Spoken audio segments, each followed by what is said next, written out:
आजादी का जश्न मनाता हिंदुस्तान और उस आजाद हिंदुस्तान के नक्शे में रंग भरते ये नन्हे हाथ।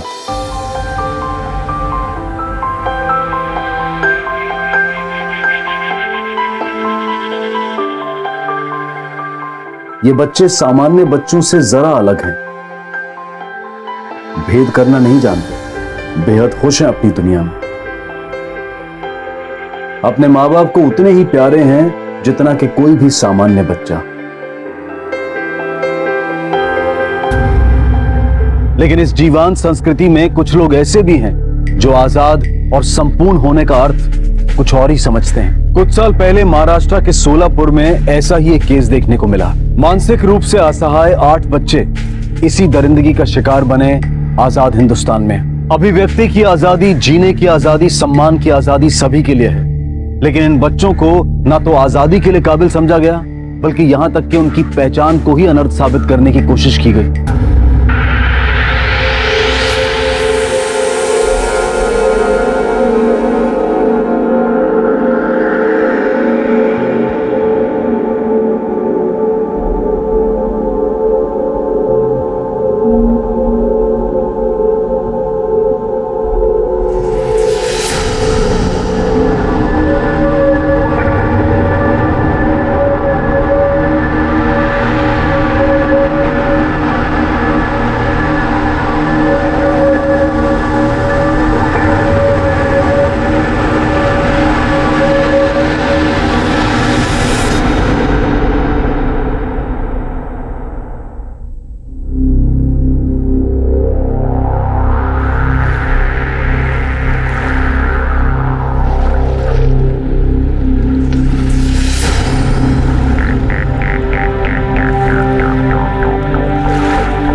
అదిగో అక్కడ ఏమో ఉంది చూడు.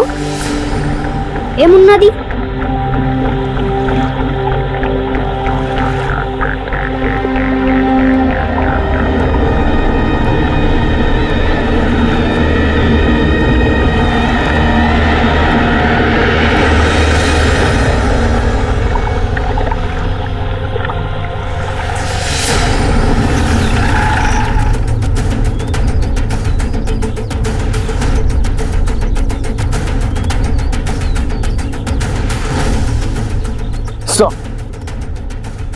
ఈ బాడీ 8-10 మధ్యాహ్న సంవత్సరాల పిల్లగాడిది. మొత్తం బాడీ డిస్కంపోజ్ అయింది. आंध्र प्रदेश के कुरनूल गांव की पुलिस को नदी में बहकर आई एक 10 साल के बच्चे की लाश मिली। लाश पूरी तरह से सड़ चुकी थी, जिससे वहां की पुलिस ने यह अंदाजा लगाया कि बच्चे की मौत 10 से 15 दिन पहले हुई है। बारिश की वजह से नदी की धारा तेज थी, जिससे पुलिस को यह भी अंदाजा हुआ कि लाश महाराष्ट्र से बहकर आंध्र प्रदेश तक पहुंच गई है।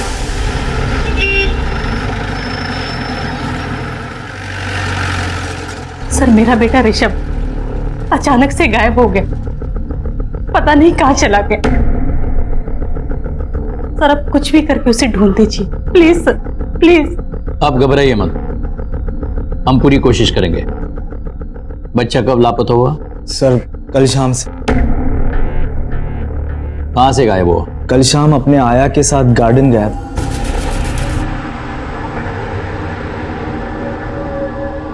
ऋषभ के इस आया का नाम क्या है? मनीषा सर। ऋषभ बाबा, आपको बुड्ढी के बाल चाहिए? चाहिए आपको? अच्छे लगते हैं आपको? ठीक है, मैं लेकर आती हूँ, लेकिन तब तक यहीं बैठे रहना अच्छे बच्चे की तरह। हाँ, कहीं भी नहीं जाना। सुनोगे ना मेरी बात? हाँ, नहीं जाओगे ना? नहीं जाओगे ना? हाँ, मैं लेकर आती हूँ। हाँ, यहीं बैठे रहो।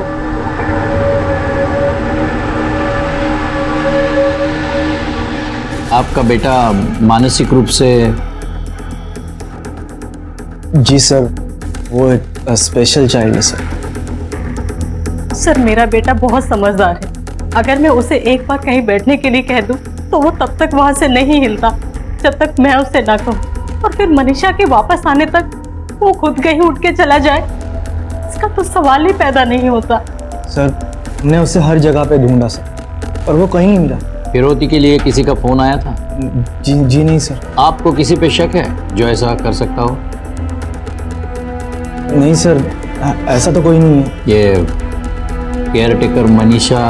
नहीं सर, मनीषा ऐसी औरत नहीं है। मैंने इसलिए पूछा क्योंकि मनीषा ही है जिसने उसे आखिरी बार देखा है, इसलिए उससे पूछताछ करना जरूरी है। कहाँ मिलेगी मनीषा?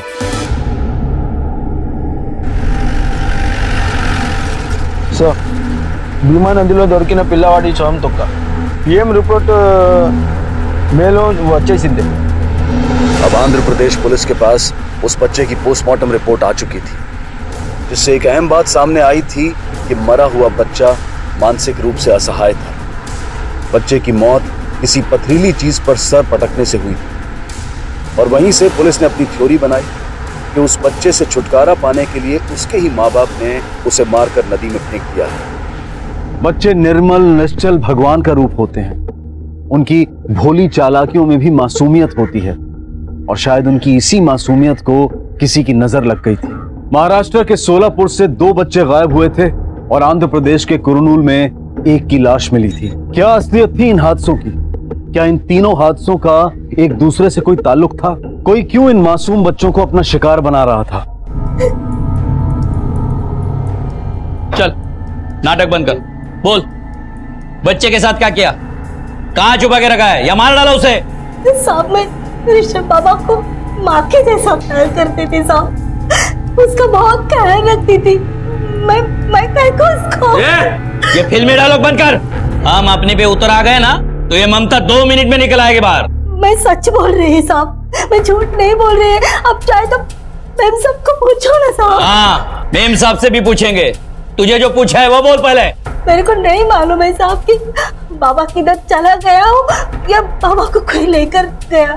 साहब मैं 3 महीने से उसको गार्डन में लेकर जाती है, तब तो ऐसा कुछ भी नहीं हुआ साहब। पता नहीं हमें कैसा हो गया साहब, हमने बहुत ढूंढा बाबा को। कहाँ ढूंढा तीनों ने? नहीं साहब, हम 2 ही थे, मैन साहब और मैं। क्यों ऋषभ के पिता नहीं थे क्या? साहब तो पुणे में थे साहब, कुछ दिन पहले कंपनी की तरफ से साहब का ट्रांसफर हो गया है साहब, तब से पुणे में ही है। अब बस मैं और मैन साहब ही है साहब और बाबा। लेकिन ठीक है अभी तुम जा सकती हो, लेकिन हमें पूछे बगैर शहर के बाहर नहीं जाना। हाँ साहब।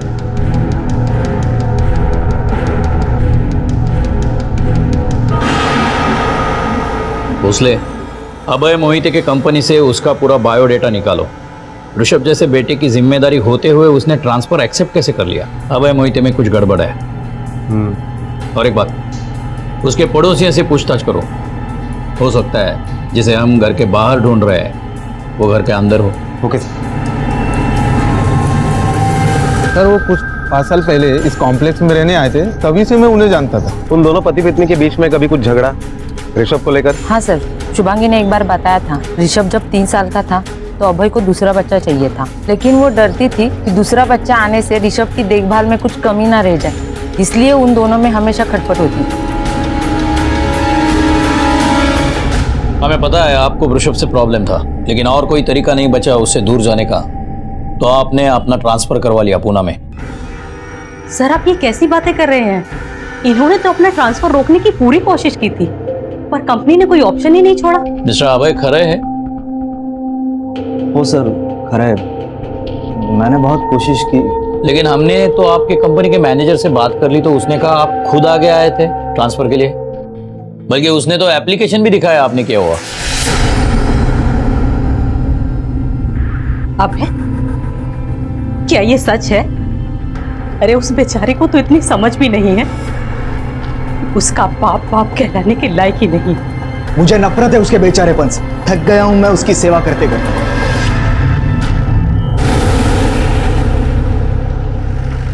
सर मुझे तो लगता है कि ऋषभ को अभय ही कहीं पर छोड़कर आया होगा, क्योंकि उसे पता है कि ऋषभ वापस लौटकर नहीं आ सकता। अभी किसी नतीजे पर पहुंचना मुश्किल है। हाँ एक बात तय है कि अभय कुछ ना कुछ तो छुपा रहा है और उसका पता लगाने के लिए हमें उस पर नजर रखनी पड़ेगी।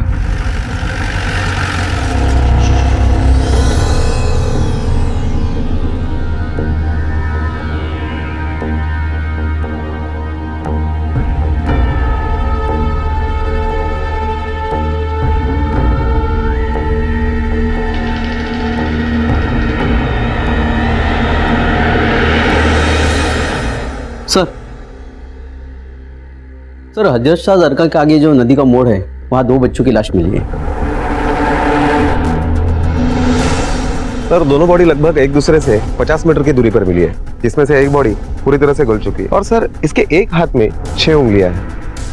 सर इसे देखकर लग रहा है कि इसकी मौत लगभग 2 महीने पहले हुई होगी। और सर ये दूसरी बॉडी, इसे देखकर लग रहा है कि इसकी मौत 15-20 दिन पहले हुई होगी। और एक बात सर, चेहरे के स्ट्रक्चर को देखकर लग रहा है कि ये दोनों स्पेशल चाइल्ड रहे होंगे।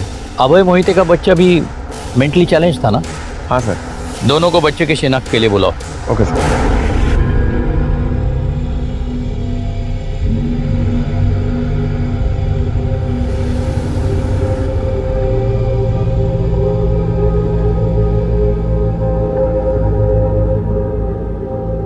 नहीं, ये हमारा ऋषभ नहीं। नदी में 2 बच्चों की लाशें मिली है, एक ये और ये दूसरी पूरी तरह से गल चुकी है। उसके दाहिने हाथ में 6 उंगलियां है। नहीं सर, ये मेरा ऋषभ नहीं हो सकता। और मेरा ऋषभ है कहाँ है मेरा बेटा ऋषभ? अगर उसे कुछ हो गया ना तो देख लेना।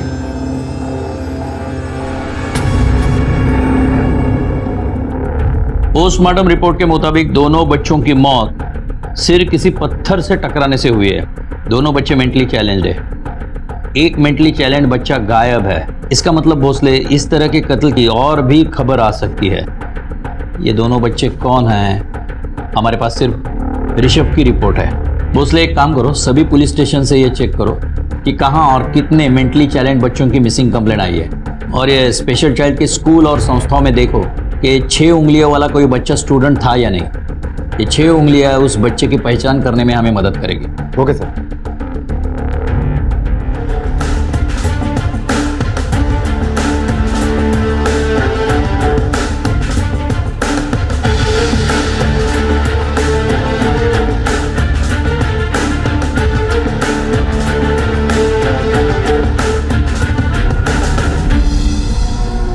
सर एक विद्या निकेतन नाम की संस्था है जो ऐसे मेंटली चैलेंज बच्चों के लिए काम करती है। उनके स्कूल में एक बच्चा पढ़ता है जिसकी 6 उंगलियां हैं। उसका नाम समीर पवार है, लेकिन सर वो 2 महीने से स्कूल नहीं आया। हमने उसके घर का एड्रेस ले लिया है। इस समीर पवार के माँ बाप को मिलना पड़ेगा।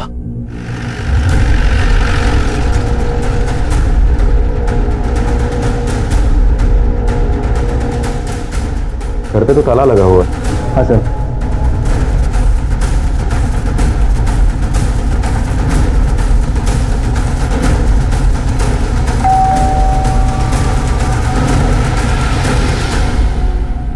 ये समीर पवार नाम का मेंटली चैलेंज लड़का आपके सामने ही रहता है ना?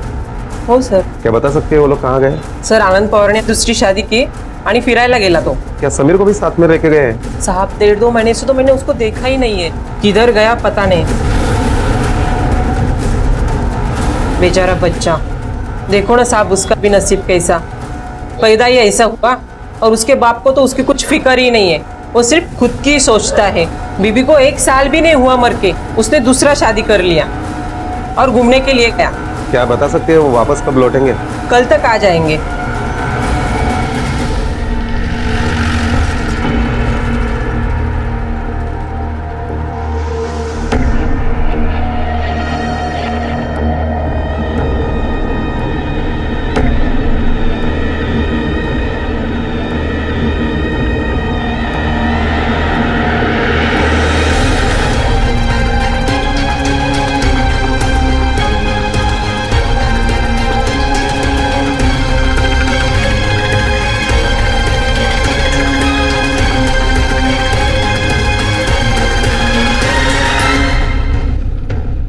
क्या बात है साहब, क्यों पीछा कर रहे हो? क्या बात है साहब, क्यों मार रहे मेरे को? तुम्हारा 8 साल का बेटा समीर पवार मेंटली चैलेंज्ड है, कहाँ है? साहब मालूम नहीं किधर है वो। एक दिन गायब हुआ, तब से मिला नहीं मुझे। उसे ढूंढने की बजाय दूसरी शादी बनाकर हनीमून में बिजी है तू। साहब ये शादी समीर गायब होने के पहले से ही तय थी। समीर गायब होने का इस शादी से कोई संबंध नहीं साहब। मैं बहुत परेशान था साहब समीर की जिम्मेदारी उठा के, लेकिन जब समीर गायब हो गया तो मुझे लगा मुझे मुक्ति मिल गई, इसलिए मैंने कंप्लेंट भी नहीं लिखवाई साहब। और साहब वो ठीक भी नहीं होने वाला था। तेरे जैसा बाप होने से बेहतर है वो अनाथ होता, और तुझे उससे मुक्ति मिल गई है। उसकी लाश मिली है हमें। अब तेरे बेटे का अंतिम संस्कार तू करेगा या उससे भी मुक्ति चाहिए? छुटकारा चाहिए तो बोल, हम करेंगे उसका अंतिम संस्कार, वो भी भरी हुई आंखों से।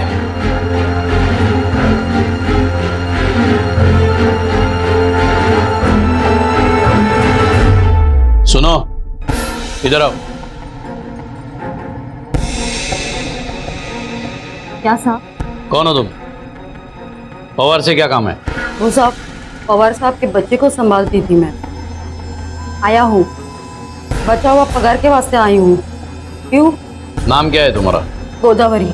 भोसले, नंबर और एड्रेस ले लो इसका। सर, हमने सोलापुर के सारे पुलिस स्टेशन में मेंटली चैलेंज बच्चों के मिसिंग कंप्लेंट के बारे में पता किया, तो एक बात सामने आई कि सोलापुर के ही सिद्धेश्वर पेट के एक एरिया में एक बिजनेस पर्सन राजेश शिर्के ने अपने 8 साल के बेटे की मिसिंग कंप्लेंट दर्ज करवाई है। उनका बेटा भी मेंटली चैलेंज है। एक ही शहर के 2 मेंटली चैलेंज बच्चों की लाश मिलना और एक का गायब होना, उसलिए ये कोई इत्तेफाक नहीं है। इस कत्ल और गायब होने के पीछे जो मकसद है वो शायद एक ही है। हो सकता है इन लाचार बच्चों के माँ बाप इनसे पीछा छुड़ाना चाहते हो, या फिर ये भी हो सकता है कि किसी सुपारी किलर ने नया बिजनेस ढूंढ लिया हो इन मासूम बच्चों को ठिकाने लगाने का। सर, मुझे लगता है कि हमें इन बच्चों के माँ बाप के कॉल डिटेल्स देखने चाहिए, शायद हमें उससे कुछ लिंक मिले। हाँ, लेकिन उसके पहले इस दूसरे बच्चे की पहचान करानी होगी। भोसले, राजेश शिर्के को बुलाओ इस दूसरे बच्चे की शिनाख्त के लिए। Okay sir.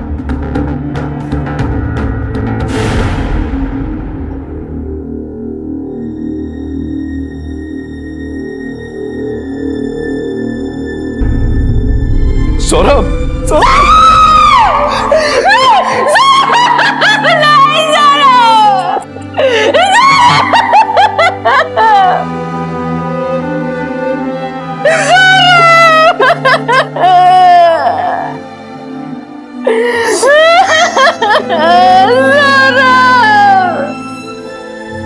सर, बच्चों के माँ बाप के कॉल रिकॉर्ड्स आ गए।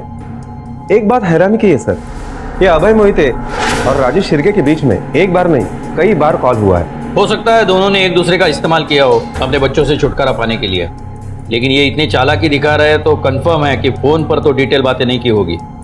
एक तो छुपकर मिले होंगे या नेट पे बातें की होगी। एक काम करो भोसले, अभय मोहिते और राजेश शिर्के को उनके कंप्यूटर के साथ पुलिस स्टेशन बुलाओ और साइबर एक्सपर्ट को भी बुलाओ। और हाँ, अभय और राजेश को अलग अलग रखना जब साइबर एक्सपर्ट उनके मेल्स चेक करता होगा। Okay sir.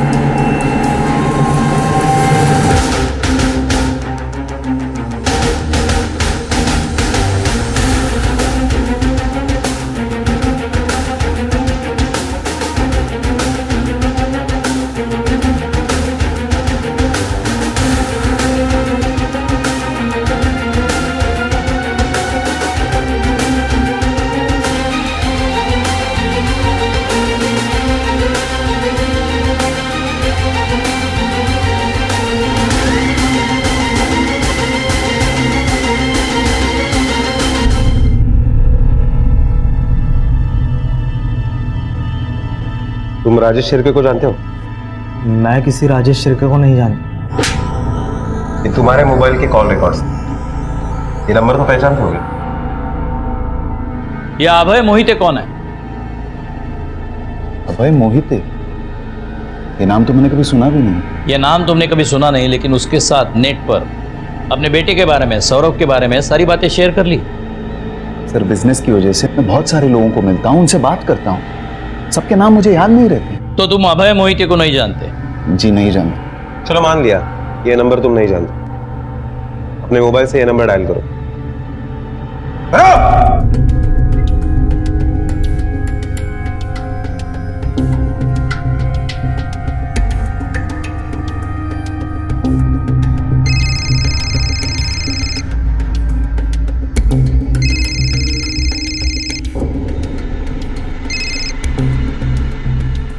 हाँ अभय मोहिते, मेरे केबिन में आओ, तुम्हारी याददाश्त दुरुस्त करनी है और तुम्हारे एक दोस्त से भी मिलवाना है। आओ। चलो। कि तुम दोनों अनजान बनने का नाटक बंद करो। हमारे पास सबूत है। ये तुम दोनों के बीच जो चैटिंग हुआ था उसकी प्रिंट आउट है। यहाँ अभय ने साफ साफ पूछा है, क्या तुम तुम्हारे प्रॉब्लम से मतलब सौरभ से छुटकारा चाहते हो, और तुमने पूछा है कैसे छुटकारा पाऊं। अब साफ साफ बताओ। इंस्पेक्टर साहब, ऐसे चैट रूम्स में कोई अपना असली नाम लेकर नहीं आता, और मुझे सचमुच नहीं पता था कि मैं अभय मोहिते से, मतलब अगर ये अभय मोहिते है तो इनसे बात कर रहा हूँ। और चलिए मान लिया कि मैंने मैसेज किया, ये कैसे डिसाइड हुआ कि मैं जिस प्रॉब्लम के बारे में बात कर रहा हूँ वो मेरा बेटा सौरभ है? अगर तुम कंफ्यूज थे कि सामने वाला तुम्हारा प्रॉब्लम कोई और समझ रहा है, तो उसे क्लियर करने की बजाय ये कैसे पूछ लिया कैसे छुटकारा पाऊं?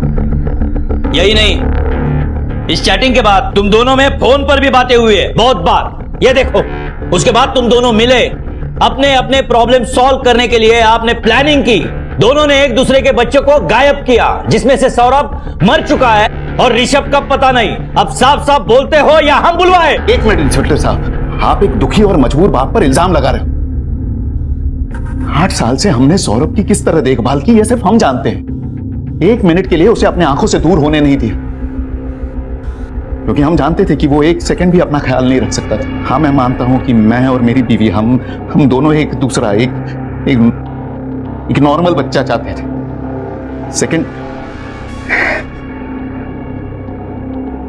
सेकंड प्रेगनेंसी के वक्त 16th वीक में हमें पता चला कि हमारा दूसरा बच्चा भी नॉर्मल नहीं है। मेडिकल कंसेंट से हमने अबॉर्शन करवाया। सर, अब मेरी बीवी तीसरी बार प्रेग्नेंट है। हम दोनों सौरभ के दुख से बाहर नहीं निकले, और ना ही इस डर से कि हमारा तीसरा बच्चा भी पहले दोनों बच्चों की तरह ना हो। आप मुझे समझने के बजाय मुझ पर यह इल्जाम डाल रहे हो कि मैंने ही अपने बच्चे का कत्ल किया। आप अपना फेलियर हम दोनों पर क्यों थोप रहे हो? सर, मैं मानता हूं कि मैंने राजेश को फ़ोन किया था, पर तब मैं इनका नाम और कंडीशन नहीं जानता था। मुझे सिर्फ अपने सॉल्यूशन से मतलब था। जैसे मैंने अपना ट्रांसफ़र पुणे करवाया, वैसे ही ये भी खुद को दूर कर ले, ना कि अपने बच्चे को जान से मार दे। सर, सच कहता हूँ, आज से पहले मुझे इनका असली नाम तक पता नहीं था। कभी बताया ही नहीं, ना मेल में ना फ़ोन पर।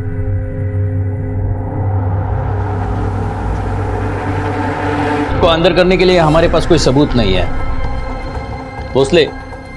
या तो हमारे इन्वेस्टिगेशन में कुछ कमी है, या फिर ये दोनों बहुत शातिर है। सर, मुझे तो लगता है कि ये दोनों इनोसेंट बनने का नाटक कर रहे हैं। 2 डंडे पड़ेंगे ना, सब कुछ सच उगल देंगे। इसके लिए भी हमारे पास उनके खिलाफ सबूत चाहिए। वो दूसरा बच्चा समीर पवार, उसके बाप का इनसे कोई कनेक्शन निकला? नहीं सर, हमने उसके भी सारे कॉल डिटेल्स और इंटरनेट हिस्ट्री निकलवाई, लेकिन इनके साथ उसका कोई कनेक्शन नहीं निकला। इन दोनों मर्डर्स को लेकर मेरा ऐसा यकीन है ये यहीं पे नहीं रुकने वाला। कुछ और बच्चे भी इसका शिकार होने वाले हैं, या फिर हो चुके हैं।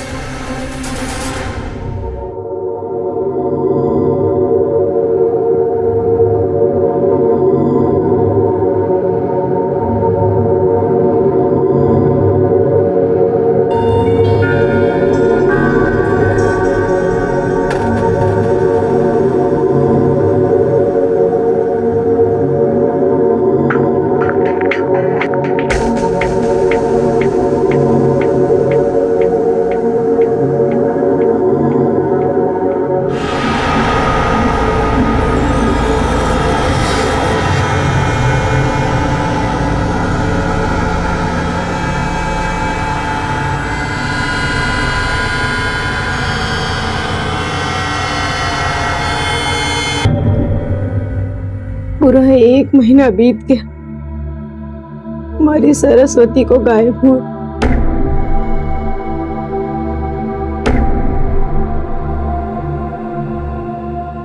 और तुम पर तो कोई फर्क ही नहीं पड़ता ना। मुझे तो ये भी नहीं मालूम कि मैं खुश हूं या दुखी। बस इतना जानता हूं कि खाने वाला एक मुंह कम हुआ। कैसे पालते थे उसे, तू बस इतना समझ ले कि वो जहां भी होए खुश रहे। भगवान ने तुम्हें माँ का दिल नहीं दिया ना, दिया होता तो पता पड़ता। मुझे बस इतना मालूम है कि मुझे मेरी बच्ची वापस चाहिए। मैं अब उसका और इंतजार नहीं कर सकती। मैं आज के आज पुलिस के पास जाऊंगी। सर, आपका शक बिल्कुल सही निकला। सोलापुर के आसपास सेम 3 केस का एविडेंस मिला है। कर्नाटक के गुलबर्गा में एक नदी में 8 साल के बच्चे की लाश मिली और आंध्र प्रदेश में एक 10 साल के बच्चे की लाश मिली। दोनों ही बच्चे मेंटली चैलेंज थे। दोनों ही स्टेट में किसी ने भी मेंटली चैलेंज बच्चे की मिसिंग कंप्लेंट नहीं लिखवाई थी, इसलिए पुलिस ने उनका अंतिम संस्कार किया। और सर, उजनी नदी के डैम एरिया में एक एनजीओ ने मेंटली चैलेंज बच्चे की मिसिंग कंप्लेंट लिखवाई। वो बच्चा अकेला था, कोई रिश्तेदार नहीं था, सड़कों पर घुमा करता था, इसलिए वही एनजीओ उसकी देखभाल करता था। इसका मतलब 7 मासूम बच्चे इस जंगल में फंसे हैं। भोसले, आंध्र प्रदेश और कर्नाटक के पुलिस से कोऑर्डिनेट करो और नदी के एग्जैक्ट लोकेशन लो जहां ये डेड बॉडीज मिली है। Yes sir. और एक बात, मुझे महाराष्ट्र के सारे नदियों के मैप्स चाहिए। नदी के इस रूट में काफी कुछ छुपा हुआ होगा। पता नहीं कितने मासूम बच्चे शिकार हुए हैं और कितने होने बाकी है। Okay sir.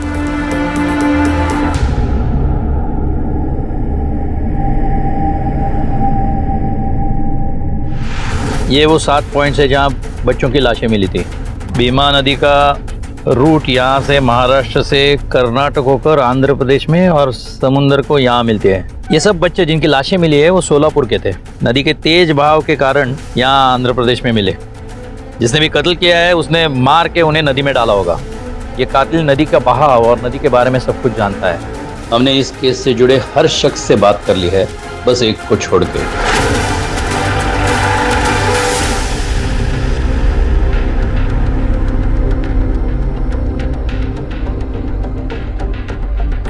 क्या हुआ साहब? आपसे कुछ सवाल पूछने थे। हाँ। आप वो पवार का बच्चा समीर पवार की देखभाल करते थे ना? जी साहब। अच्छा, आपने वो काम समीर गायब होने से पहले छोड़ा था या बाद में छोड़ा था? मैंने काम नहीं छोड़ा साहब, वही मेरे को निकाल दिया।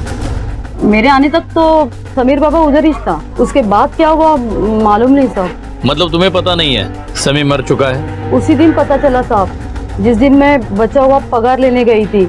पवार साहब ने खुद मेरे को बोला, बहुत मासूम बच्चा था साहब, बाप का ध्यान ही नहीं था उसकी तरफ। अच्छा, आप काम छूटा है तो गुजारा कैसे चलता है तुम्हारा? काम तो किधर ना किधर मिल ही जाएगा साहब। मैं चलूं, मेरे को देर हो रही है।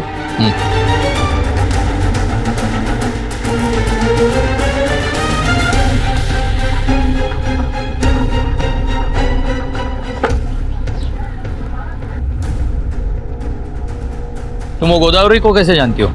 कौन गोदावरी साहब? जिसके साथ अभी बात कर रही थी। अच्छा, वो ताई के बारे में पूछे? हाँ। वो मेरे को मोहिते साहब के यहाँ ऋषभ बाबा का आया का काम दिलाई थी। मतलब वो तब से पहचान है उसकी। वो यही काम करती है ना, मतलब औरतों को आया का काम दिलाती है और कमीशन लेती है। मतलब सोलापुर में जितने ऋषभ जैसे मेंटली चैलेंज बच्चे हैं उनके पास आया को ये गोदावरी बेचती है? हाँ साहब। ठीक है, जाओ तुम।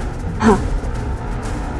कोई था जो इन मासूम बच्चों से उनके जीने का अधिकार छीन रहा था। कहना मुश्किल था कि उस दरिंदे की जान लेने की भूख इस हद तक शांत हुई थी या फिर उसके पागलपन की चपेट में अभी और बच्चे भी आने वाले थे। और तभी पुलिस के हाथ एक ऐसी कामयाबी लगी जिससे इन मासूम जिंदगियों को इंसाफ दिलाने और उन्हें आजाद कराने की उम्मीद नजर आने लगी। भोसले, इस गोदावरी पे कड़ी नजर रखनी चाहिए, क्योंकि सिर्फ 2 बच्चों के नहीं, सभी बच्चों के किडनैपिंग के बारे में उसे कुछ ना कुछ तो पता है, क्योंकि इन सभी घरों में आया को उसी ने भेजा है। गोदावरी का कुछ ना कुछ तो कनेक्शन है इस केस के साथ। इसका मोबाइल ट्रैकिंग पे ले लो और 24 घंटे उस पर नजर रखना। हाँ, ओके सर।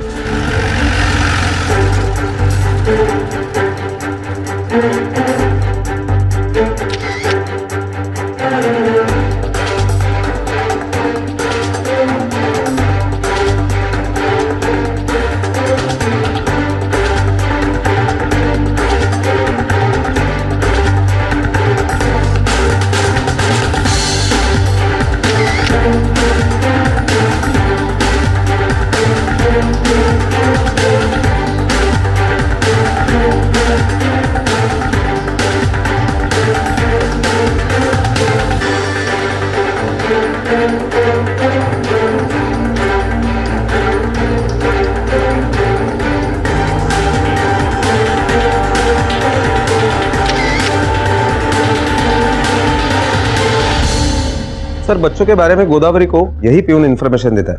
ये मेंटली चैलेंज बच्चों के स्कूल में काम करता है।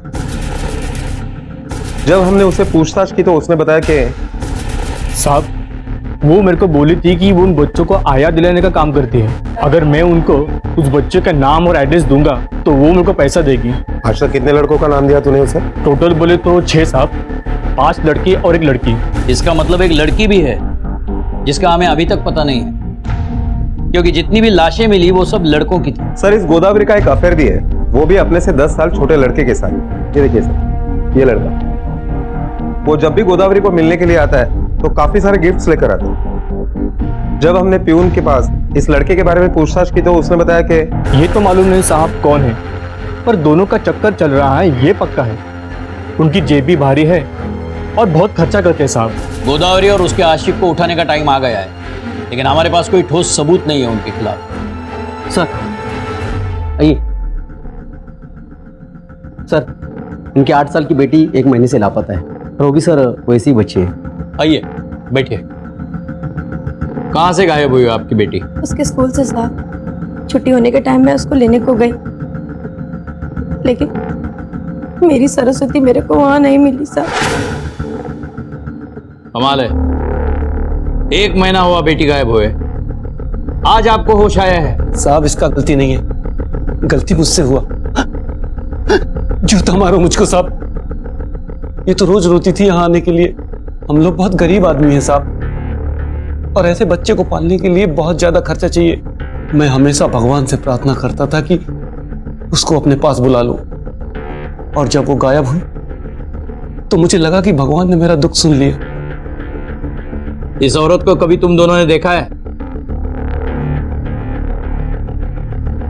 नहीं साहब। इसको? हाँ साहब, साहब ये मेरे घर आया था साहब। घर आया था? क्यों? पीछे धन्यवाद। बैठिए।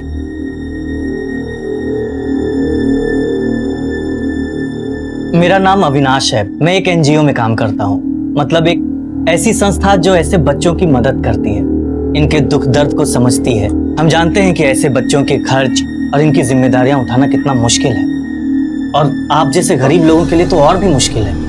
लेकिन इंसान के रूप में ही तो भगवान आते हैं, और मैं एक ऐसे इंसान को जानता हूँ जो ऐसे बच्चों के दुख दर्द को बांट रहा है। तो क्या वो हमारी मदद करेंगे? बहुत नेक इंसान है वो, सबकी मदद करते हैं। आप बस सरस्वती को उनके पास जाने दीजिए, फिर वो इसका लिखना पढ़ना, इसका पहनना, खाना पीना सारी जिम्मेदारी उठा लेंगे, और आपका भी बोझ कम हो जाएगा। बस आप सरस्वती को उनके पास जाने दीजिए। ऐसे कैसे किसी को अपनी बच्ची देती है साहब? मैंने उसको साफ साफ मना कर दिया साहब। तुम्हारे मना करने के कितने दिन बाद सरस्वती गायब हुई? साहब 4-5 दिन बाद साहब। भोसले, गोदावरी और उसके समाज सेवक आशिक को उठा के ले आओ। Okay sir. साहब मेरे को कुछ भी मालूम नहीं अविनाश ने उन बच्चों के साथ किया क्या। वो तो मेरे को बोला कि कोई बहुत भला आदमी है जो ऐसे बच्चों को पालता है, तो मेरे को ऐसे बच्चों के एड्रेस बता देगी तो तेरे को भी कमीशन मिलेगा साहब। फिर साहब मैंने जिधर जिधर आया भेजी थी वो एड्रेस उसको दे दी। उसने और मांगा तो मैंने स्कूल के प्यून को पटाई, फिर उसने मुझे वो एड्रेस देना शुरू किया, फिर मैं उसको देती थी साहब। गोदावरी, तुमने एक बार भी नहीं सोचा ये सोशल वर्क करने वाला भला आदमी बच्चों के बदले तुम्हें पैसे क्यों दे रहा है? तुम क्या सोचोगी कमीशन के साथ तुम्हें आशिक जो मिल गया?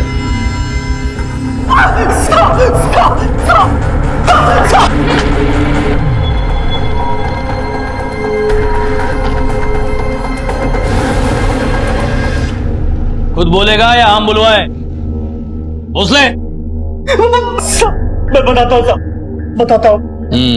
एक आदमी है साहब जिसे मेंटली चैलेंज्ड बच्चे चाहिए थे, और मैं ऐसे बच्चे किडनैप करके उसे देता था साहब, और उसके बदले वो बहुत अच्छे पैसे देता था साहब। कौन आदमी?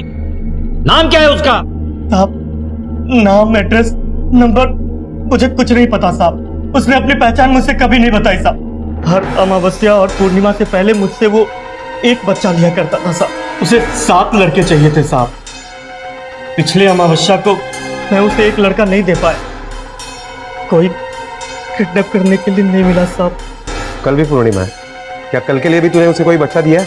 साहब उसे कुल 8 बच्चों की जरूरत थी। लास्ट पूर्णिमा के लिए उसे एक लड़की की जरूरत थी साहब, और मैं वो लड़की 1 महीने पहले उसे किडनैप करके दे दिया था साहब। मतलब सर सरस्वती माने अब तक जिंदा है?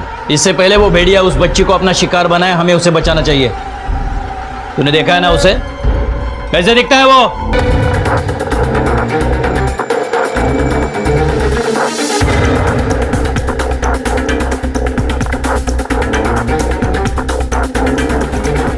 देख, उस बच्ची को बचाने के लिए हमारे पास टाइम बहुत कम है। अगर तूने गलत हुलिया बताया ना, तो वो जब पकड़ा जाएगा, तुम्हारा जेल में रहने के लिए इंतजाम अभी कर देता हूं मैं, समझे?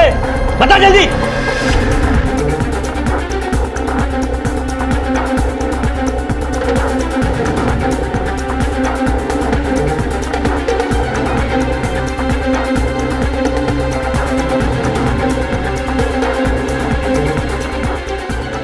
ये जी साहब, यही है वो आदमी।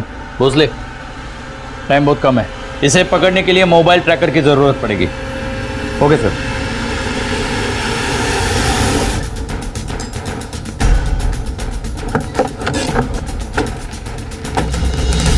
सिग्नल यहीं का दिखाई दे रहा है, यहाँ से करीबन 10 मीटर की दूरी पर। चल उठ जा। अरे उठना, अरे उठना, चल उठ। बहुत गहरी नींद में सोने वाली है तू आज। उठ उठ।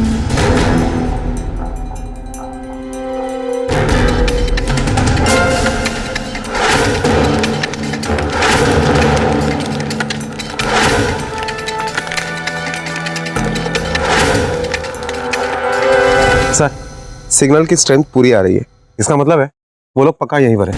ठीक, बैटरी बंद करो। चलो।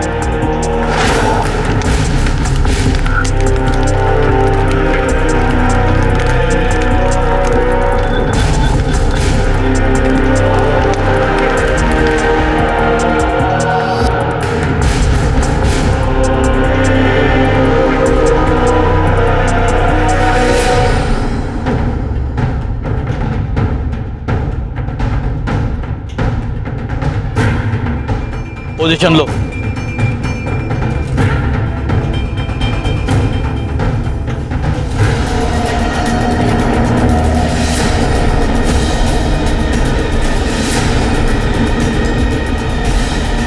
ले जाओ। जा खड़े रह।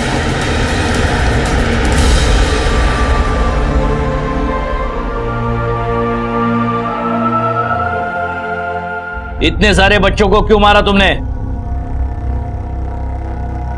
एक अच्छे तंदुरुस्त संतान की प्राप्ति के लिए, जो सौरभ की तरह हम पर बोझ ना बने। बस कि डॉक्टर ने भी जवाब दिया था कि अब सारे बच्चे ऐसे ही पैदा हो। और ये तंदुरुस्त बच्चा पाने का तरीका किसने बताया तुमने? मेरी बीवी ने। ये मुझे एक तांत्रिक के पास ले गई। इसने कहा कि कोई पिछले जन्म का शाप है मुझ पर। उसने बताया कि अगर मैं 4 अमावस और 3 पूर्णिमा को एक ऐसे ही बच्चे की बलि दूं और 4थे पूर्णिमा को एक बच्ची की बलि चढ़ाऊं तो मैं शाप मुक्त हो जाऊंगा। हमें अच्छे और तंदुरुस्त बच्चे की प्राप्ति होगी। इसके बहुत सिद्ध करने के बाद ही मैं ये सब करने के लिए मान गया। और तुमने अविनाश से बच्चे किडनैप करवाए, लेकिन उसने तो तुम्हें 6 लड़के दिए थे। ये 7वां बच्चा कहां से आया? वो मेरा बेटा सौरभ था। सिर्फ एक बच्ची की बलि बाकी। अगर आप लोग हमें नहीं पकड़ते तो वो भी पूरी हो। अपने खुद के बेटे की बलि चढ़ाई तुमने? तुम लोग इंसान नहीं हो और यहां बाहर रहने के लायक नहीं हो। भोसले, इन्हें इनके असली जगह पहुंचाओ।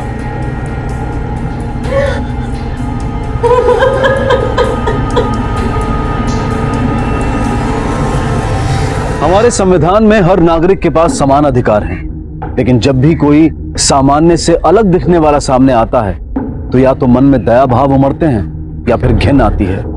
सामान्य आदमी ऐसे लोगों पर समानता का अधिकार वर्जित समझता है और इसके परिणाम घातक होते हैं।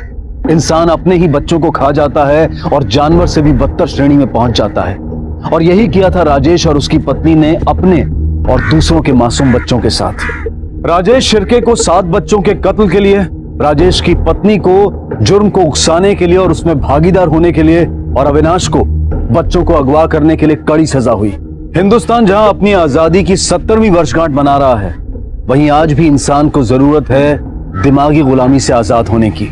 इंसान आज भी अंधविश्वास, अहंकार, द्वेष और ईर्ष्या जैसी विकृतियों का गुलाम है। इंसान और समाज को सिर्फ बाहर से ही नहीं बल्कि भीतर से भी आजाद होने की जरूरत है, और तभी पूरा होगा हर व्यक्ति और देश का पूर्ण स्वराज का नारा। मानसिक रूप से असहाय 7 बच्चे इसी दरिंदगी का शिकार बने आजाद हिंदुस्तान में। अब मैं अनूप सोनी आपसे विदा लेता हूं, फिर मुलाकात होगी अगले एपिसोड में जुर्म की एक और कहानी के साथ।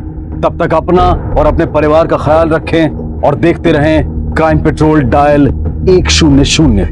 सबक एक को सीख हम सबको। जय हिंद।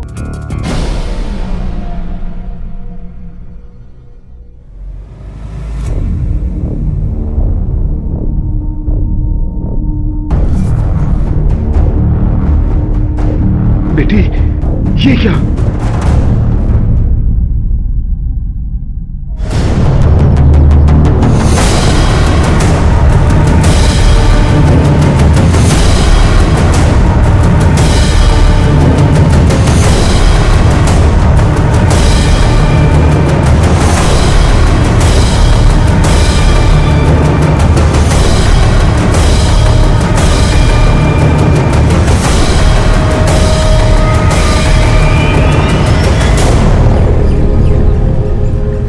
विनर्स आगे बैठता है और लूजर्स पीछे। You're absolutely right बेटा। अब बता कितनी स्पीड पे चलाऊं? पापा फुल स्पीड। ओके। अरे खबरदार, जो 60 से ज्यादा स्पीड में गाड़ी चलाई तो। ओके मैडम, जैसी तुमसे इच्छा। पापा पुलिस ऑफिसर होके भी डर गए। बेटा मैं कितना भी बड़ा पुलिस ऑफिसर बन जाऊं, असली बॉस तो पीछे वाली सीट पे है। कायपन बोलता तुम्ही।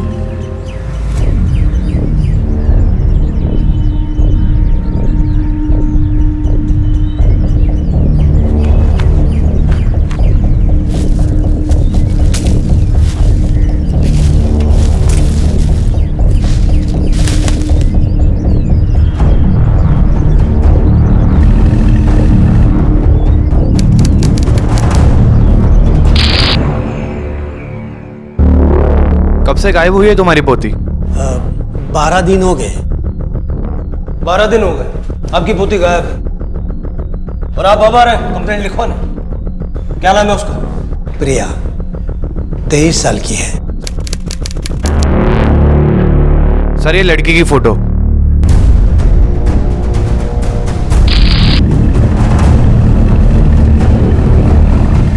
अरे हाईवे पे अकेली लड़की।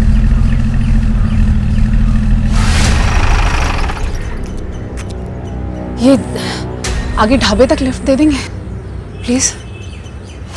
ठीक है आ जाओ। थैंक यू मैम, मैं बैग लेके आती हूँ।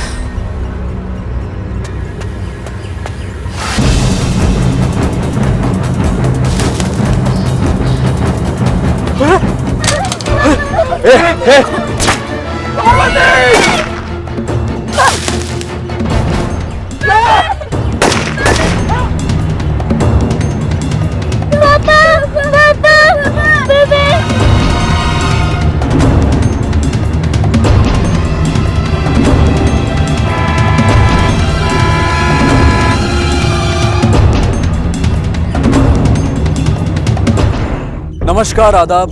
क्राइम पेट्रोल डायल 100 में आप सबका स्वागत है।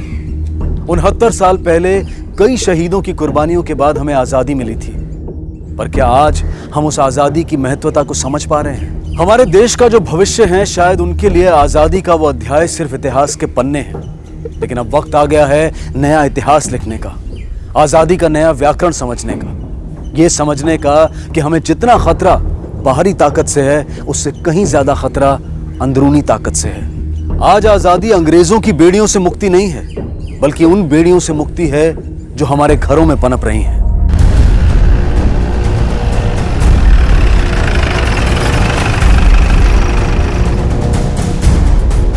आइए सर।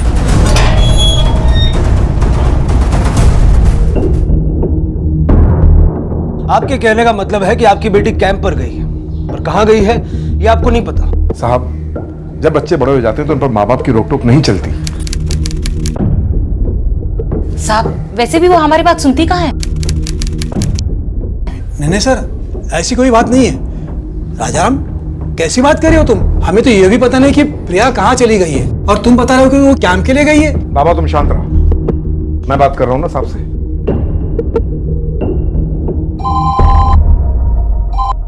हेलो सर, हाईवे पे इंस्पेक्टर तावड़े और उनकी फैमिली का मर्डर हो गया है। क्या?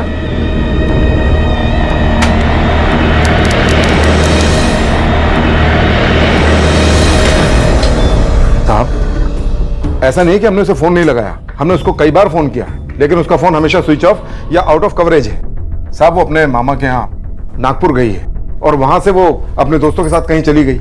मामा का नंबर है? जी जी, लगाइए।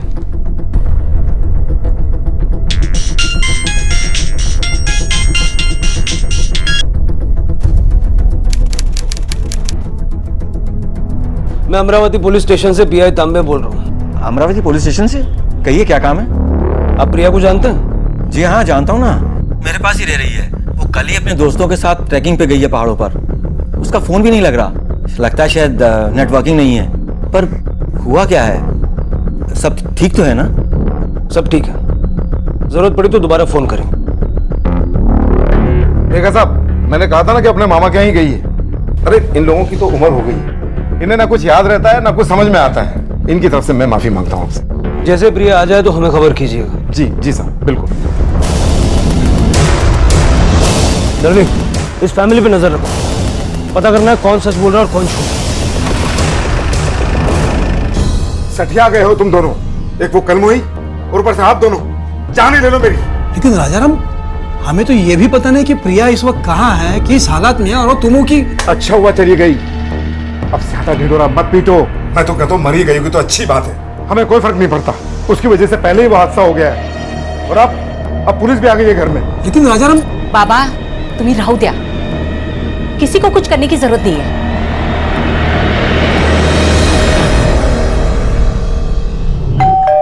आले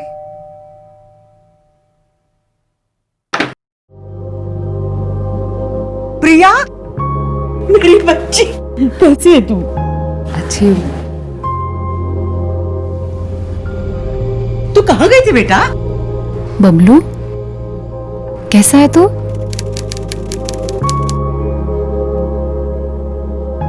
प्रिया, आजो बा। आ गई तू बेटा।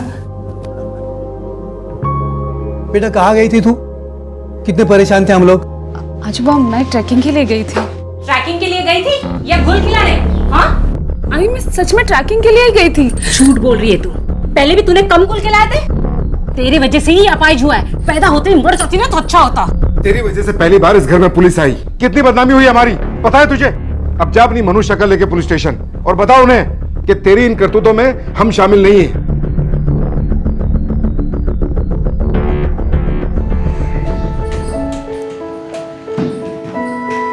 अच्छा बेटा, तू बिना बताए गई थी ना, इसलिए तुझ पर सब नाराज है। बुरा मत मानना बेटा। प्रिया, ये तेरे हाथ पे क्या हो गया? कुछ नहीं आजोबा, वो ट्रैकिंग करते वक्त गिर गई थी। मैं पानी लेकर आती हूँ तेरे लिए।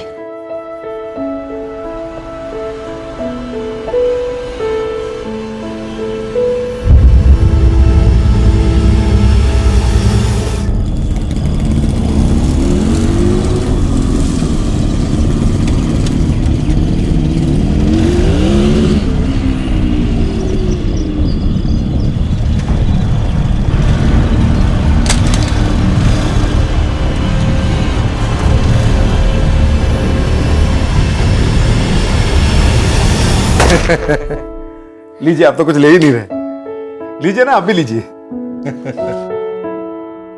प्रिया आ गई।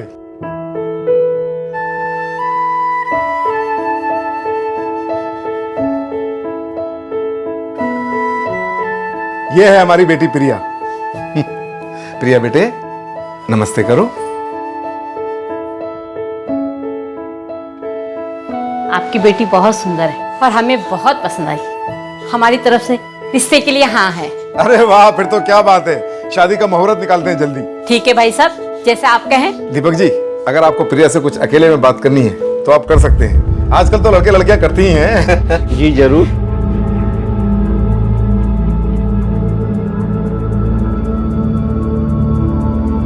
अरे प्रिया बेटे, इन्हें अपना कमरा दिखाओ। जाइए दीपक जी, जाइए जाइए, देखिए देखिए, जाओ बेटे जाओ।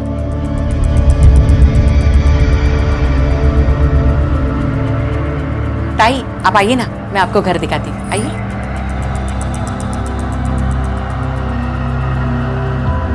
राजा, तेरा दिमाग खराब हो गया? अपनी उम्र के आदमी के साथ तू प्रिया की शादी बना रहा है? अपना मुंह बंद रखो भाई, मैं जो कुछ कर रहा हूँ सही कर रहा हूँ। जितना जल्दी इसकी शादी हो जाए उतना जल्दी अच्छा है। मेहरबानी करके आप दोनों अपना मुंह बंद रखो।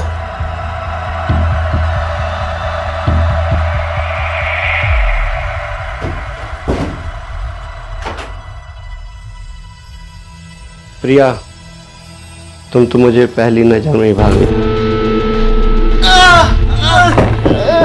अरे ये क्या कर रही, मेरा हाथ क्यों मार रही है? अरे हाथ तो जोड़ो। चुपचाप नीचे जाके बोल कि तुझे मुझसे शादी नहीं करनी, समझा? आप बोलो, हाथ तो जोड़ो।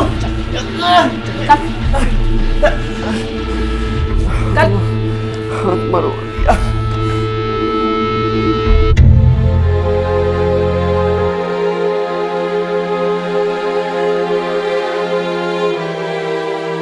हमें माफ कर दीजिए, हमें शादी नहीं करनी है आपकी बेटी से।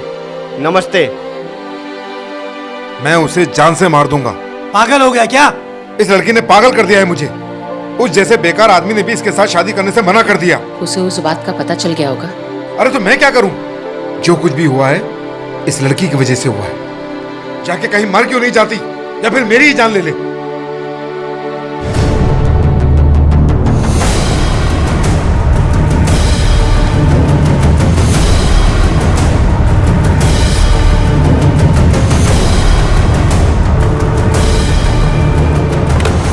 मैं रेडी हूँ। प्रिया चाहती क्या थी?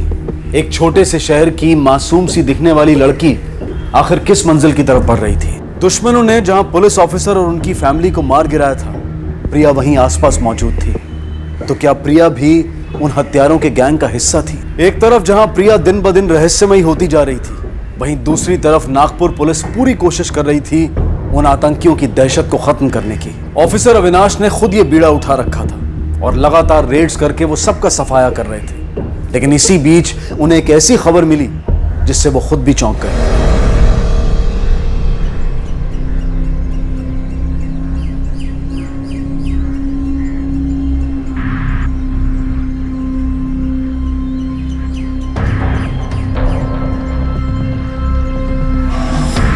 खबर तो पक्की है ना आपकी?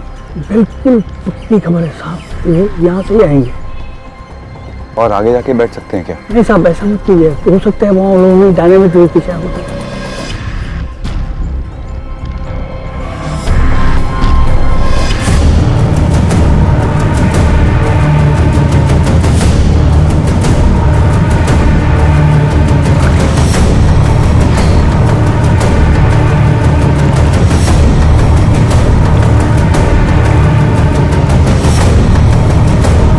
सर, उड़ा दें या वार्निंग देनी है? वार्निंग की कोई जरूरत नहीं है। अलर्ट हो जाएंगे और हॉस्टेज को नुकसान पहुंचा सकते हैं।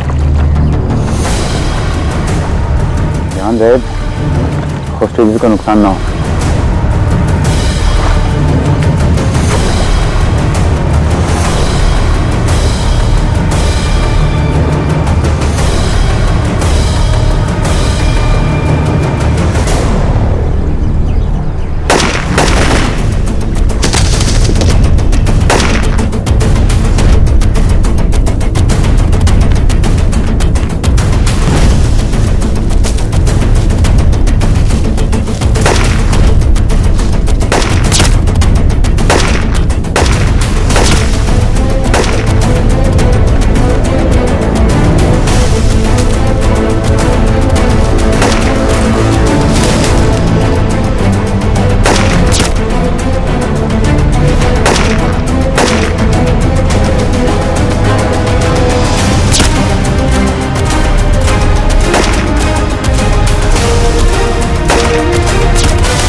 उसे चेक कर।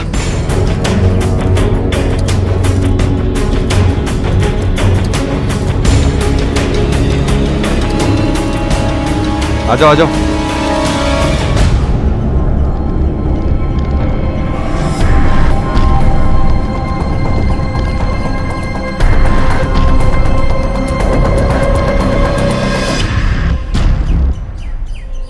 सरहद के पार दुश्मनों से लड़ते हुए कम से कम ये तो पता होता है कि दुश्मन कौन है, लेकिन जब लोग देश के अंदर ही आतंक फैला रहे हों तो दुश्मन को पहचानना मुश्किल हो जाता है। नागपुर पुलिस ने अपनी जान की परवाह किए बगैर बड़ी हिम्मत दिखाते हुए 7 लोगों को मार गिराया और एक को जिंदा पकड़ने में कामयाब रही। प्रिया वापस आ गई थी, लेकिन कोई नहीं जानता था कि वो कहां गई थी, क्यों गई थी और उसके साथ क्या हुआ था। उसके आने से सिर्फ उसके दादा दादी खुश थे, उसके माता पिता तो उससे नफरत करते थे। पर ऐसा क्या हुआ था और वो कौन से हादसे की बात कर रहे थे जिसके बाद उन्हें प्रिया से इतनी नफरत हो गई थी?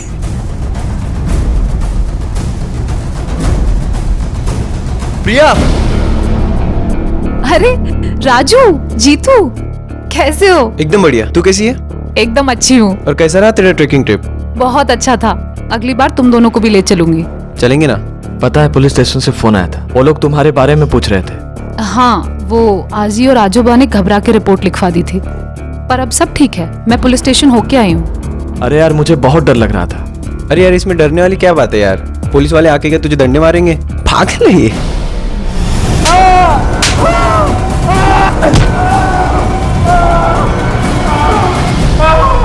बहुत डीट है सर, कुछ नहीं बोल रहा। तो फिर किस काम का ये? उड़ा दो इसे, 7 की जगह 8 डाल देना रिपोर्ट में। Right sir.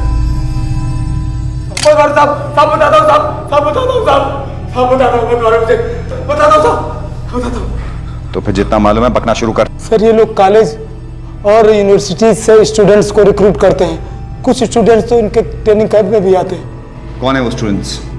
नाम क्या उनके? नाम नहीं पता सर, पर उनमें एक लड़की भी है।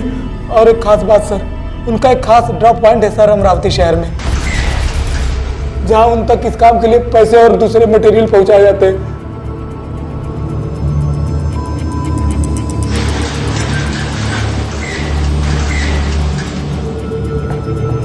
मुझे सर बचा लीजिए, नहीं तो वो लोग छोड़ कर मार डालेंगे सर। आपके हाथ जोड़ता हूँ सर, मुझे बचा लीजिए। पता करो। चल पता करना शुरू कर। सर, इंटेलिजेंस रिपोर्ट के मुताबिक कुछ लोग कॉलेज स्टूडेंट्स को बहला फुसला करके अपने गिरोह में शामिल करने की कोशिश कर रहे हैं। इन उग्रवादियों को रोकने के लिए सबसे पहले हमें इनके रिक्रूटमेंट्स को रोकना होगा। आप एक काम कीजिए, आप सारे मॉल्स में, कॉलेजेस में और कॉफी शॉप्स में कड़ी निगरानी रखिए। और एक बात, आपको मैं एक एड्रेस मैसेज कर रहा हूँ, आप उस एड्रेस पर 24/7 सर्वेलेंस रखिए। ठीक है सर। ये उन उग्रवादियों का सस्पेक्टेड ड्रॉप पॉइंट है और यहाँ पे कोई भी आए या जाए आप मुझे इन्फॉर्म कीजिएगा। ऑलराइट? बताइए सर।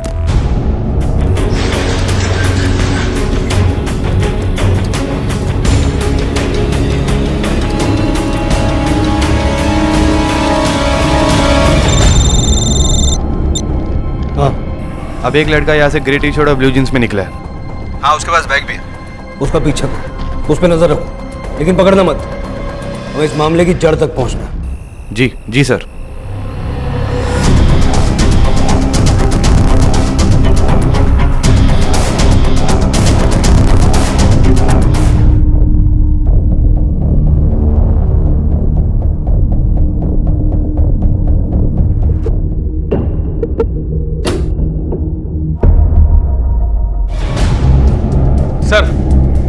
सर उस लड़के का नाम राजू है, फाइनल ईयर का स्टूडेंट है, हिमाचल के रहने वाला है। हॉस्टल में जगह नहीं मिली इसलिए रूम लेके अकेले रह रहा है। पढ़ाई में एवरेज से बेहतर है, कोई पास्ट क्रिमिनल रिकॉर्ड भी नहीं है। कॉलेज में अटेंडेंस भी बहुत अच्छा है, सिवाय एडवांस फिजिक्स के क्लास के। ऐसा क्यों? सर उस क्लास का समय 2 से 4 होता है और वो उस समय अपने दोस्तों के साथ कहीं बाहर रहता है। कौन है ये 2 दोस्त? सर एक लड़का है और एक लड़की। उसके घर से हमें कुछ चीजें बरामद हुई हैं सर।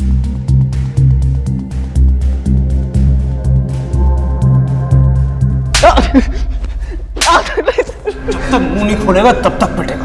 सर मुझे कुछ समझ में नहीं आ रहा सर, आपने मुझे यहाँ क्यों बुलाया सर? सर मैंने कुछ भी नहीं किया है सर। ये क्या है?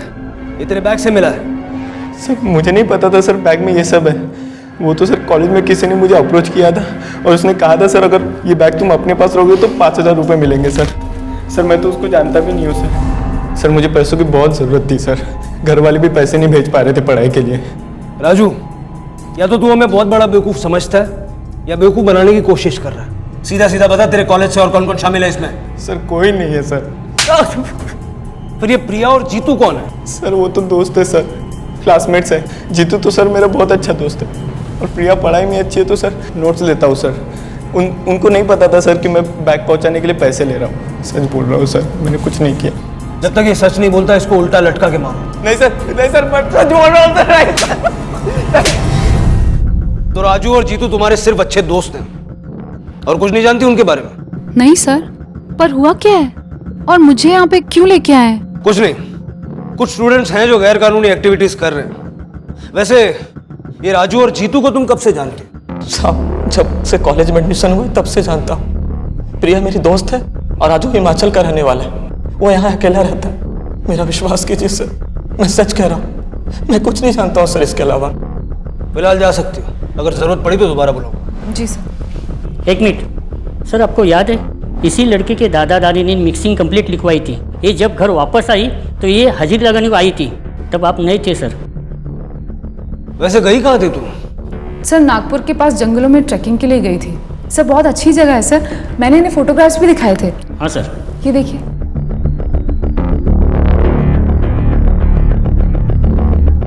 घर वालों को बिना बताए गई थी? मैं बता के ही गई थी। अरे ये तो वही जगह है ना, यहाँ का निरंजन ढाबा बहुत मशहूर है। वो मक्के की रोटी और काली दाल बहुत मशहूर है वहाँ की। कल खाया था? हाँ सर, इतना दूर जाए और निरंजन ढाबे ना जाए ऐसा तो नहीं हो सकता। मैं गई थी वहाँ। सर क्या मैं अब जा सकती हूँ? ठीक है। Thank you sir. इस पे नजर रखो। ये निरंजन ढाबा मैंने अभी क्रिएट किया है, ऐसा कोई ढाबा है नहीं। झूठ बोल रही है ये।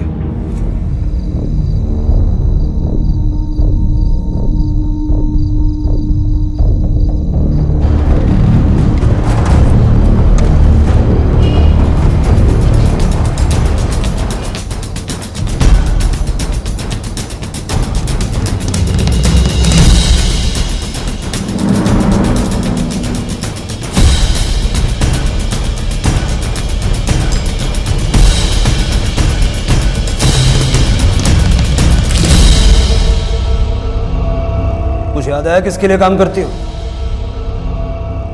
क्यों दिए जाते हैं ये पैसे तुम्हें और कौन देता है? बोलो! इसे लॉकअप में डालो। ना इससे कोई मिलेगा ना इससे कोई बात करे। कंप्लीट आइसोलेशन में रहनी चाहिए।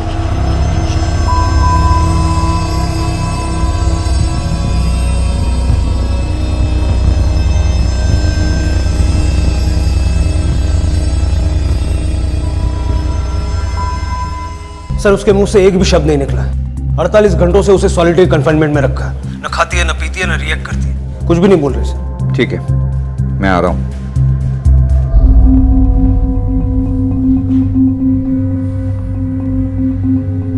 क्यों कर रही हो ये सब? देखो प्रिया, मैं जानता हूं कि कोई बहकावा है, कोई मजबूरी है। हम तुम्हारी मदद करना चाहते हैं। अगर तुम हमारी मदद नहीं करोगी तो मैं कुछ नहीं कर सकता। देखो कौन मिलने आया तुमसे।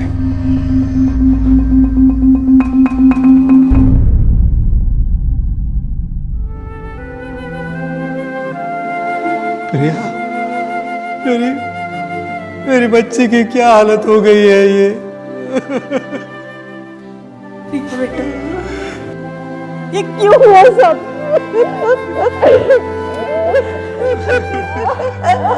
मेरी बच्ची।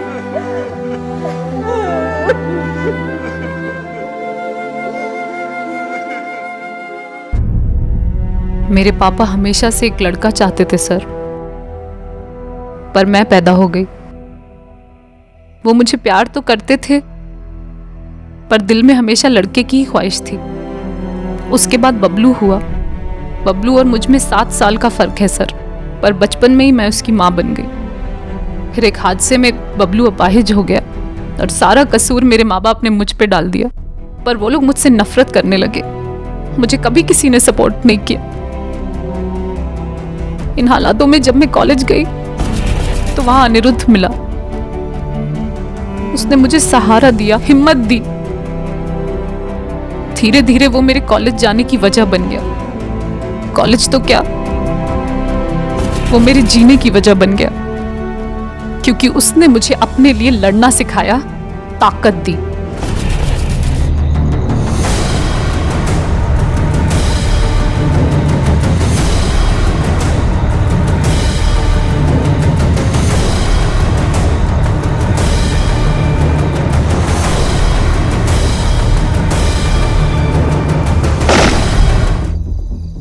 देखिए साहब, हमारी बच्ची मुजरिम नहीं है। हाँ, थोड़ा बहक जरूर गई थी। इसे माफ कर दीजिए, छोड़ दीजिए इसे। इसके बदले मुझे। अंकल जी, हमें भी पता है किन हालातों की वजह से इसके कदम बहके, मगर शायद आपको भी याद होगा कि इसके बहके हुए कदमों की वजह से कितने लोगों की जान गई, कितने पुलिस ऑफिसर मारे गए हमारे। देखो बेटा,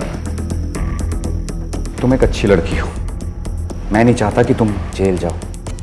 अगर तुम हमारी मदद करोगी तो ही मैं तुम्हें बचा सकता हूं।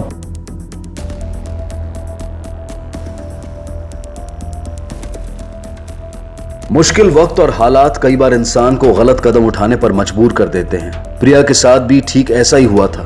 अपने साथ हुए बलात्कार और अपने परिवार के साथ साथ सारी दुनिया द्वारा अकेले छोड़ दिए जाने की वजह से उसने अपने हाथों में हथियार उठाया था, हिंसा को अपनाया था।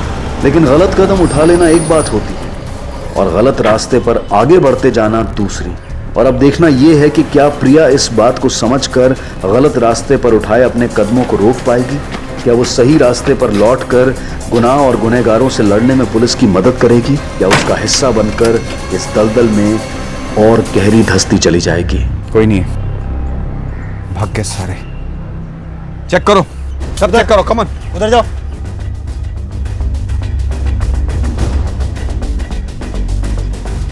सर, AK-47 सर जमा करो यहाँ पे। और इस जगह को सील करो, ये सब लेके आओ बाहर।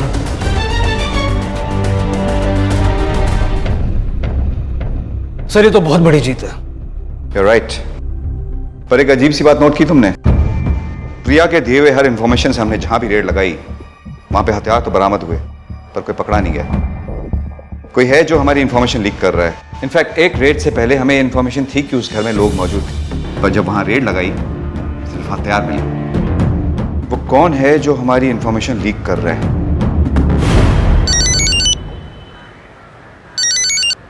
हेलो, कांग्रेचुलेशंस प्रिया, तुमने जो पता दिया था वहां पे हमारी पुलिस टीम ने रेड डाली और बहुत सारे हथियार बरामद किए। हालांकि कोई पकड़ा नहीं गया, फिर भी तुम उन लोगों के टच में रहो और हमें खबर देती रहो। Okay sir.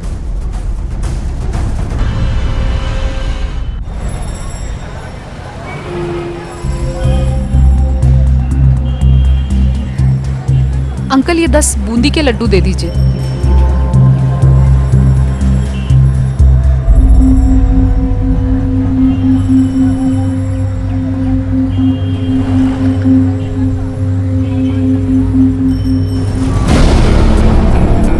उस पुलिस ऑफिसर को अब मुझ पे पूरा भरोसा हो गया है।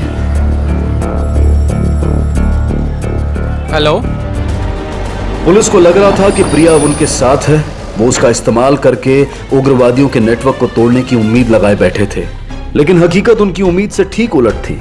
असल में ये प्रिया और उन उग्रवादियों की साजिश थी, उस बहादुर स्पेशल टास्क फोर्स के ऑफिसर एसीपी अविनाश को खत्म करने की, जो उनके गलत मकसद और नापाक मंसूबों के बीच में सबसे बड़ा कांटा बना हुआ था।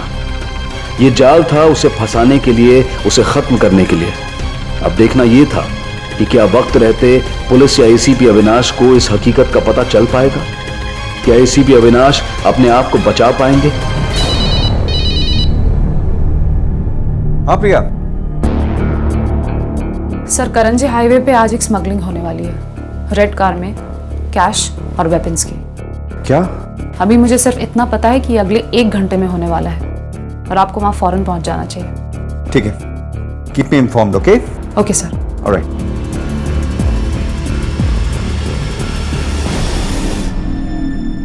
मुझे फौरन निकलना पड़ेगा। पापा आज तो मेरी पेरेंट्स मीटिंग है ना, प्लीज पापा चलो ना। बेटा आई एम सॉरी, मुझे काम पे जाना है ना। Take care of her. Deshpande, Priya के इंफॉर्मेशन के मुताबिक करंजे रोड पे किसी लाल गाड़ी में वेपन्स की तस्करी होने वाली है। जल्दी से पता करो कि इंफॉर्मेशन सही है कि नहीं और मुझे बड़ी नाका पे मिलो, ठीक है? ठीक। सर, खबरी का फोन था, बता रहा था कि प्रिया ने जो इन्फॉर्मेशन दी थी बिल्कुल करेक्ट है। सब जैकेट पहन लो, मुझे भी दो। ठीक है सर, जैकेट निकालो।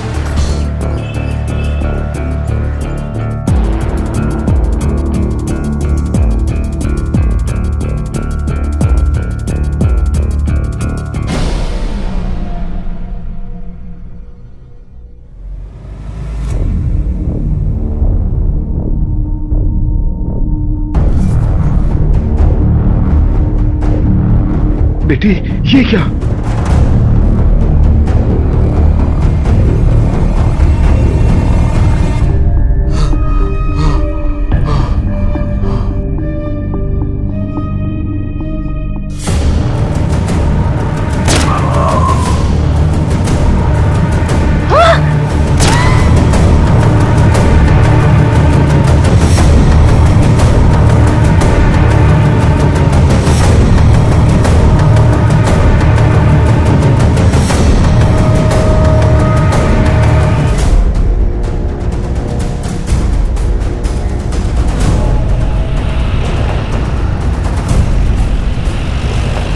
रुक जा।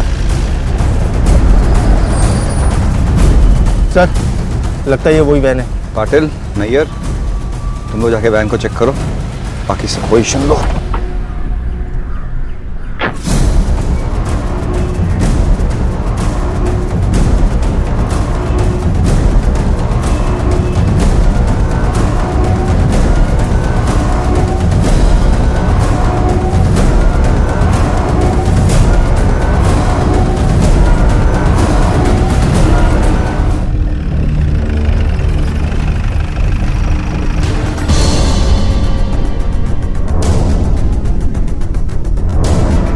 बेटा बबलू, तुम्हारे माँ बाप को क्या इसी ने मारा?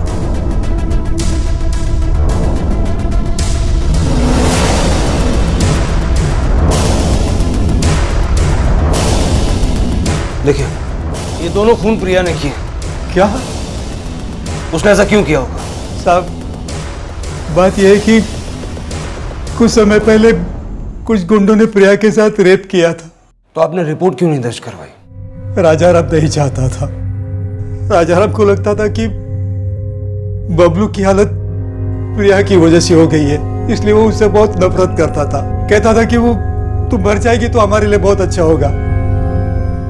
राजाराम हमेशा हॉस्पिटल में सिर्फ बबलू से मिलने जाता था, प्रिया से कभी नहीं मिलता था। इस बात का गुस्सा प्रिया के मन में बहुत दिल से पल रहा था, इसलिए उसने राजाराम मतलब एसीपी साहब,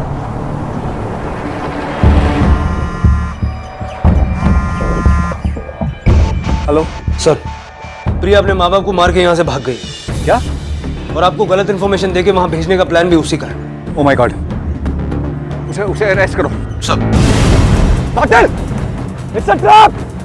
वापस आ जल्दी।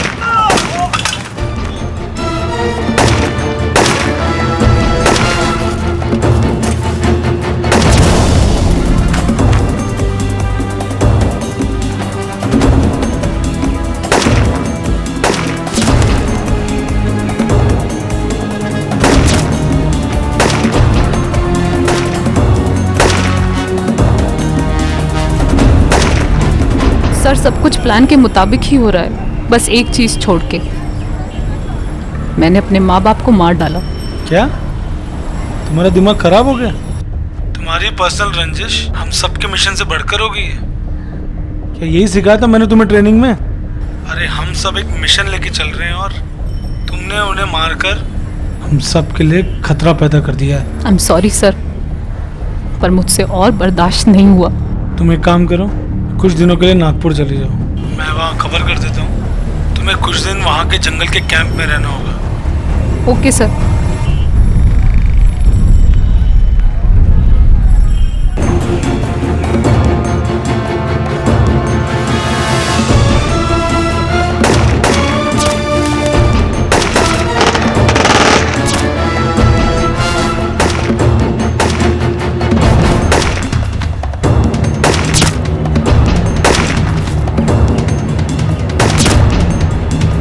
Deshpande, cover fire.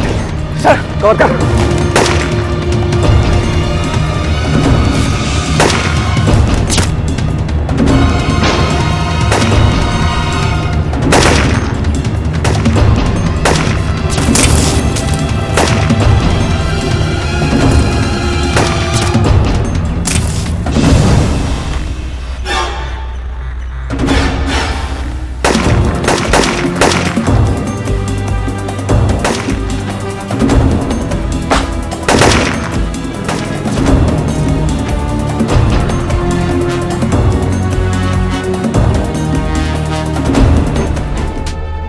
सही कहा आपने, आपके पास टाइम बहुत कम है और सच तो यह है कि आपके पास टाइम है ही नहीं। आपको क्या लगा था मैं आप लोगों के लिए काम करती हूँ? कहां थे आप लोग? कहां थे आप लोग जब मेरे ऊपर जबरदस्ती हो रही थी? कहां थे आप लोग जब मेरा रेप करने वाले खुलेआम घूम रहे थे? उस वक्त मुझे जिसने सहारा दिया मैं उनके लिए काम करती हूँ। हमें अच्छी तरह पता था कि आप लोग मुझ पे यकीन नहीं करेंगे, इसलिए हमने झूठी खबर आपके खबरियों तक पहुंचाई कि हमला होने वाला है। हमला तो होने वाला है, पर तुम्हारे लोगों पर। देशपांडे, कोई दिख रहा है क्या? नहीं सर, कोई नहीं दिख रहा।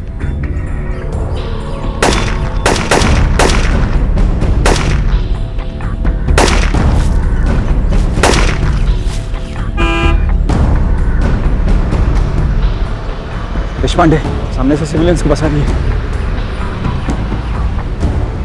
इनके हाथ लग गई तो प्रॉब्लम हो जाएगी।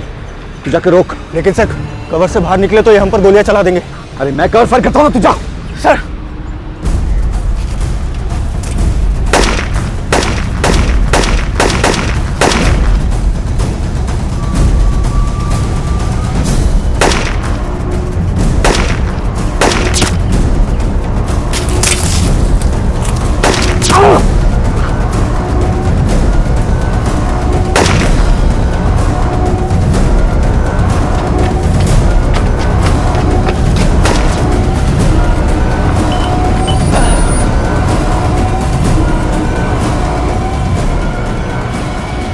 जान की परवाह तो हम लोग भी नहीं करते।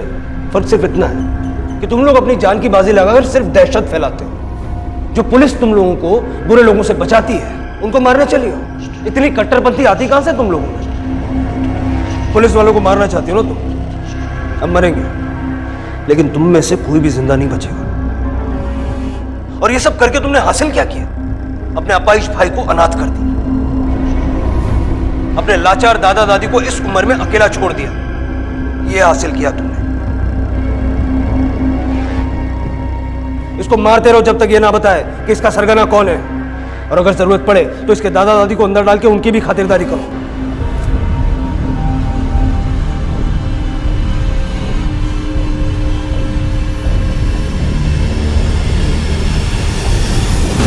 उस बस को रोक और उसके अंदर घुस जा।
प्रिंसिपल साहब, कॉलेज में बैठने के दिन बीत चुके हैं, जेल जाने का वक्त आ चुका है। मगर इंस्पेक्टर साहब, मैंने क्या किया? क्या तूने इन मासूम स्टूडेंट्स की जिंदगी के साथ खिलवाड़ किया? उनको सही शिक्षा देने की बजाय उनका भविष्य बर्बाद किया। तेरी वजह से न जाने कितने बेकसूर लोग मारे गए। अगर तू इन मासूम बच्चों को सही शिक्षा देता और ये आतंक का खेल ना खिलवाता तो हमारे न जाने कितने बहादुर अफसरों को अपनी जान नहीं गंवानी पड़ती। सब कुछ प्रिया ने बता दिया। चल ले चलो। वो लोग जिनकी ना तो कोई आइडियोलॉजी है और ना ही आतंक फैलाने की वजह, वो हमारे घरों की तरफ देखते हैं कि क्या कोई ऐसा है जिसे वो बहका सके, और फिर किसी एसीपी अविनाश जैसे पुलिस ऑफिसर को अपनी जान पर खेलना पड़ता है। अगर प्रिया को उसका हक मिला होता, उसे उसके हिस्से का प्यार मिला होता, तो क्या वो कभी ऐसा कदम उठाती? हम आजादी की बात करते हैं, लेकिन क्या हम अपनी सोच में आजादी ला पाए हैं? देश के बाहरी दुश्मनों से आजादी की 70वीं सालगिरह हम मना रहे हैं, लेकिन हमारी अपनी बनाई हुई बेड़ियों से हमें कब आजादी मिलेगी? और जिस दिन हम वो आजादी पालेंगे, उस दिन हम कह पाएंगे कि हमने पूर्ण स्वराज पा लिया है। इसी विचार के साथ मैं अनूप सोनी अब आपसे विदा लेता हूं। फिर मुलाकात होगी अगले एपिसोड में जुर्म की एक और कहानी के साथ। तब तक अपना और अपने परिवार का ख्याल रखें और देखते रहें क्राइम पेट्रोल डायल 100। सबक एक को सीख हम सबको। जय हिंद। इस तरह के और भी एपिसोड देखने के लिए हमारे चैनल को सब्सक्राइब करें और बेल आइकन दबाना ना भूलें।